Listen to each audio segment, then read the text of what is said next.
Bugün hətta İranda baş verən hadisələr də Pezeşkiyanın kontrolundan xaricdədir. Bu dəqiq belədir. Amma Pezeşkiyan da hər kəs kimi bilir ki, İranda müharibə baş verərsə hansı planlar ola bilər, müharibə baş verməzsə nələr ola bilər. Və bunların hamısına həm bir vətəndaş kimi, həm də bir soydaş kimi, həm də bir insan kimi, bir prezident kimi hazırlaşır. İndi çox adam İranın daxilindən xəbəri yoxdur deyə, orada gedən prosesləri yaxından izləmir, bilmir deyə təhlil qabiliyyəti də o qədər olmur. Məsələn, Şimali Azərbaycanda mən diqqət edirəm, əsasən Rusiyanın şinelindən çıxan, Sovetin şinelindən çıxan müəyyən bir qrup, mən deyərdim, insanlar var. Onların içində hətta hörmətli millət vəkillərimiz də var, onların içində adi siyasi şəxslərimiz də var, ziyalılarımız da var. Mən baxıram, onlar Rusiya mövqeyindən çıxış edərək məsələni təhlil etməyə çalışırlar. İranda baş verən hadisələri və yaxud Pezeşkiyan Azərbaycan səfərləri. Bir qrup insan da var ki, İran meyillidir və İranı doğrudan da qədim tarixi Fars dövləti kimi qəbul edirlər. Və onlar da başlayırlar Fars mövqeyindən çıxış eləməyə. Amma bir qrup insan da var ki, mən deyərdim, böyük əksəriyyət onlardandır. Onlar öz tarixini bilən insanlardır və bilirlər ki, İran Azərbaycan torpağıdır. Siz çox gözəl söylədiniz. Və İranın heç bir güşəsi yoxdur ki, orada Azərbaycanlı olmasın. Bugün İranda gedən hər bir hadisə, istər müsbət, istər mənfi, birbaşa Azərbaycan xalqını həm maraqlandırır, həm də maraqlandırmalıdır. Azərbaycan dövlətini həm maraqlandırır, həm də maraqlandırmalıdır. Çünki elə bir xəstəlikdir ki, nəzərə alın insan bədəninə, dəyən kimi nə olur dərhal? Yayıla bilər də digər orqanlar, elə deyilmi? Demək ki, onu ya nəzarətdə saxlamaq lazımdır, ya həll eləmək lazımdır, ya da ki, təslim olmaq lazımdır da qarşısında. Bizim ki, Türk milləti olaraq, Azərbaycan dövləti olaraq, Azərbaycan xalqı olaraq təslim olmaq niyyətində deyilik. Təslim olmaq fikrimiz yoxdur. Biz 100 ildir həm Cənubi Azərbaycanda, həm Şimali Azərbaycanda bilirsiniz ki, etirazlar eləmişik, dövlətlər qurmuşuq və demək olar ki, 100 ildə oturmamışıq yerə, düzdürmü? Bəli, doğru. Ya o tərəfdə dövlət qurmuşuq, ya bu tərəfdə. Bəli. Bu tərəfdə dağıdıblar, o tərəfdə qurmuşuq. O tərəfdə dağıdıblar, bu tərəfdə qurmuşuq. Və bugün də Azərbaycan dövlətini, dünya Azərbaycanlılarının dövləti hesab eləməyənlər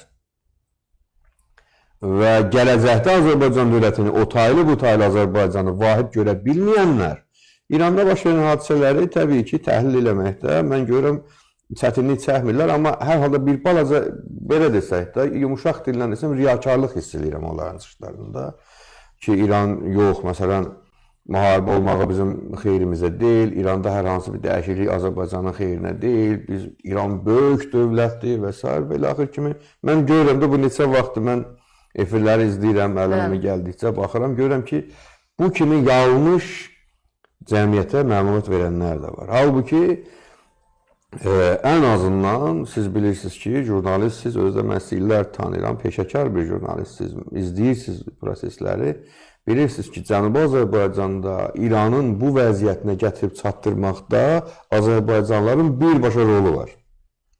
Düzdür? Doğru. Yəni 1979-cu ildən bu günə qədər ki, 79-da Azərbaycanlılar inqilab eləmişlər əslində. Sol hərəkatının məhsulu idi. Sonra dini hərəkata çevirdilər və inqilabçıları idam elədilər. Yəni o proses hamının göz qabağındadır. Yenə də xalqımız oturmadı və son 45 ili yenə də etirazlar eləyiblər. Ana dili ilə bağlı, milli kimliyi ilə bağlı, bütöv Azərbaycanla bağlı və məhsul olaraq bugün Pezeşkiyanı seçib qoymuşuq prezident. Bu, İran dövlətini yenidən Azərbaycanlıların əlinə keçirmə prosesinin bir tərkib hissəsidir. Bunun digər tərkib hissəsi nədir? Türk Dövlətləri Təşkilatının yaranması, Azərbaycanın böyüməsi, Türkiyənin böyüməsi, Türk dövlətləri arasındakı ciddi memorandumların, iqtisadi, siyasi, hərbi əməkdaşlıqların yaradılması, müqavilələrin bağlanılması və s. və ilə axır. Və biz əvvəlki gündən, birinci gündən də demişdik ki, İranın bir yolu var. Ya dağılmalıdır əslində, ya da nəcatı bir yolda təmin oluna bilər, o da Türk dünyasına meyl etməkdir. Çünki İranda olan 50 neçə milyon ki, özləri indi artıq etiraf edirlər ki, İranın 60% Türk əhalisi, İranın 91 milyon əhalisi nəzərə alaraq 55 milyon Türk var İranda. 55 milyon Türk də kifayət qədər Türk dünyasında rol oynaya biləcək bir nüfus sayəsidir, düzdürmü? Doğru. Demək ki, İranın nicatı nə Sistan Bəluçistandadır, nə Ərəbistandadır, nə Kürdistandadır, nə də Farsistandadır. İranın nicatı Avropa ilə, yəni şərqlə qərb arasında körpü ola biləcək, həm də sağlam körpü ola biləcək. Azərbaycandadır və Türk dünyasındadır. Ona görə də istər-istəməz biz özümüz prosesləri dartıb bu yerə gətirmişik. İndi də necə biz deyə bilərik ki, İranda dəyişiklik baş verməsin? O sual edirəm. Bu gülüncdür. İranda mütləq dəyişiklik baş verməlidir. Qaçılmazdır. Müharibə olmayacaq deyənlərə mən səslənirəm. Bu son 100 ildə İranda nə qədər müharibələr olub? Göz qabağına gətirin. İranın müxtəlif köşələrində parçalanmalar olub, yenə də məsələn, üsyan hesab edib bastırıblar. Azərbaycanda, Kürdistanda, Ərəbistanda, Sistanda, orada, burada daim olub da iki dünya müharibəsinin hər ikisinin mərkəzində İran idi. Düzdür? Demək ki, İran yenə də hədəfdədir və bu dəfə artıq İran ideoloji baxımından özünü elə bir mənfi səviyyəyə qaldırıb ki, o artıq bir xərçəng xəstəliyi kimi beynəlxalq ictimaiyyətdə uzaqdan görünür.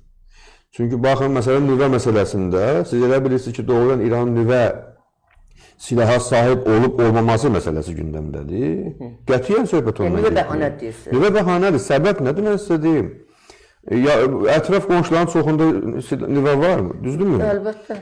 Yaxşı, onlara niyə etiraz eləmir? Mən sizə cavab Mən hər gün burada qonaqlarıma verirəm. Mən sizə cavab verirəm. Hər kəsdə var, İranda da olsa, məncə qəbahət olmaz. Pakistan İsraili dövlət kimi qəbul etmir. Özləri deyirlər ki, biz rəsmi dövlət kimi qəbul etmirik. Amma indiyə kimi görübsünüzmü bir Pakistan məsulu, ziyalısı və s. durub desin ki, biz İsrail yer üzündən siləcəyik? Yox, qətiyyən. Deyibmi? Bu ancaq İran dilindən səslənir. Türkiyə hər daim İsraillə ciddi rəqabətdədir. Təbii. Heç indiyə kimi deyibmi ki, İsrail yer üzündən siləcək? Deməyib, yox. Bəs İran? İran həmişə dilində odur. Görürsünüz, insanı bədbəxt eləyən ideologiyasıdır, xoşbəxt eləyən də ideologiyasıdır. İranda Fars molla ideologiyası təxribə köklənib, məhvə köklənib, müharibəyə köklənib. İsrail bayraqlarını yerə çəkərək rəsmin üstünü tapdalamaq nə demək? Hansısa bir millətin bayrağını tapdalamaq nə demək?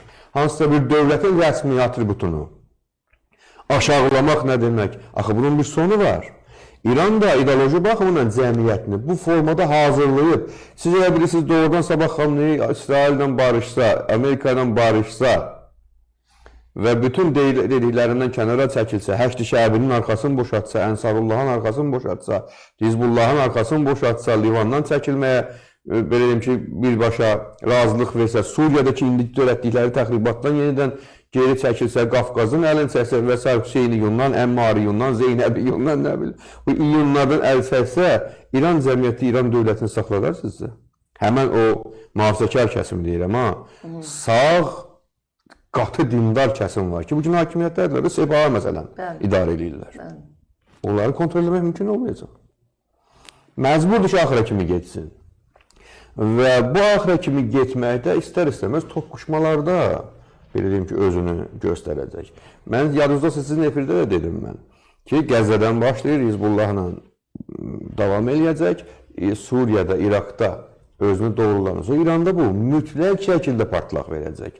Yenə təkrarlayıram ki, İranın ideologiyası nə dünyanın bugünkü mədəni inkişaf ritminə uyğundur, nə də belə deyim ki, İran cəmiyyətinin kültürel o səviyyəsinə uyğundur. Ona görə dağılmalıdır. Dəstək yoxdur, nə içdən, nə çöldən.